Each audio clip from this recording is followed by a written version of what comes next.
India is endowed with an exceptionally favorable maritime position. You will also know that we possess an extensive coastline, 11,098 kilometers to be precise, which is equivalent to 3/4 of our land borders.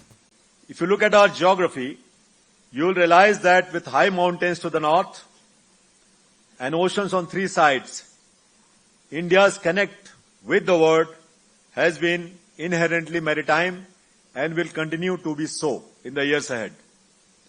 Our maritime past is more than 6,000 years old, and just last week we had a seminar in New Delhi celebrating more than 4,500 years of India's shipbuilding culture. But the landward focus of our kingdoms meant that when the European powers with superior maritime capabilities came in this area, they were able to dominate the seas and eventually subjugate our land. It is a sobering reminder that the seas that once sustained India's ascent later led to its weakening. Lincoln Payne, an author, in his book The Sea and Civilization, emphasizes that over thousands of years, the volumes of sea trade grew from nothing to more than 2.6 billion tons per year in 1970.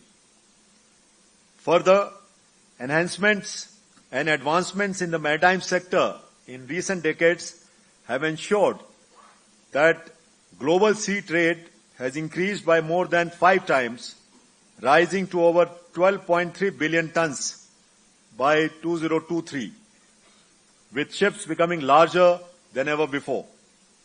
Therefore, today, when the sea enables 95% of our trade by volume, India's, our aspirations to be a 5 trillion economy by 2027, the world's third largest economy by 2030, and ultimately becoming a Viksit Bharat by 2047, would be achieved at, from, and by the sea. So if the maritime domain is so important, it is only pragmatic that we view it through the lens of resources, rewards, and risks. Let us begin with our maritime resources, where India is endowed with an exceptionally favorable maritime position. You will also know that we possess an extensive coastline, 11,098 kilometers to be precise, which is equivalent to 3/4 of our land borders, and an exclusive economic zone of 2.1 million square kilometer, which is roughly the size of 2/3 of our land mass. Beyond the EEZ, India holds exclusive deep sea mineral exploration rights over nearly 85,000 square kilometers in the southwestern and central Indian Ocean, estimated to contain minerals valued at nearly $110 billion. Our advantage at sea does not rest on geography alone, but how we leverage the potential of this geography. The 13 coastal states and union territories, home to nearly 800 million people, contribute approximately 60% to India's GDP. India's port infrastructure is among the largest in the world, with 12 major ports and 200 non-major ports. Importantly, each of these is a warm water port operating round the clock throughout the year, an aspect we rarely appreciate. In contrast, several countries, Russia being an example, have limited warm water ports due to seasonal freezing of the seas.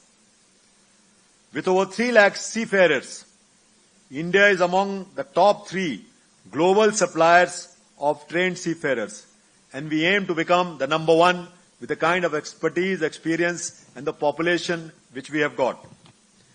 Within our EEZ lie the marine harvests that sustain millions and make India the second largest fish producing nation with 8% of global output. Resources, however, become meaningful only when they are harnessed with purpose, and that leads us to the rewards before us. If we harness these vast maritime resources with clarity, purpose and imagination, the rewards before us are nothing short of transformational. Rewards that can elevate our economy, strengthen our strategic capability, and accelerate India's journey to becoming a Viksit Bharat.